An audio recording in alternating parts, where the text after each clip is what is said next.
Balita mula sa lungsod ng Marikina, isang lalaki ang nakapatay sa kanyang sariling kapatid. Sugatan pati ang kanilang ina na umawat sa kanilang pag-aaway. Nag-ugat umano ang away na yon dahil lang sa simpleng pikunan.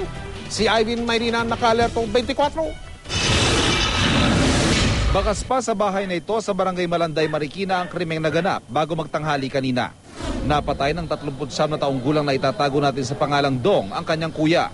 Hindi nagpaunlak ng panayam ang ina ng magkapatid, pero sa salaysay niya sa pulisya, narinig daw niyang nagbibiroan ng dalawang anak na nauwi sa asaran. Susunod niyang nakita may tama na ng saksak ang nakatatandang anak at nagpambuno ng dalawa. Nasugatan pa raw siya ng agawin ng hawak na patalim. Idineklara siyang dead on arrival sa ospital dahil sa tama sa dibdib. Sa presinto, iba na ang bersyon ng suspect sa nangyari. Nagkaroon ba kayo ng pagtatalo? Ano muna, yung kawin muna, hinataw niya ako, yantok sa ulo. Kanina? Oo, kanina ho. Tapos pagkataas nung kinuha ko panaksak. Tapos yung pagsasaksakin niya ako, naagaw ko, tapos siya nasaksak. Yun yung nangyari. Ano bang pinagawayan ninyo? Hindi.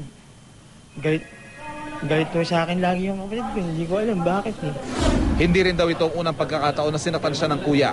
Ayon sa kanilang ina, may diferensya sa pag-iisip ang suspect. Regular daw itong may check-up sa mental hospital.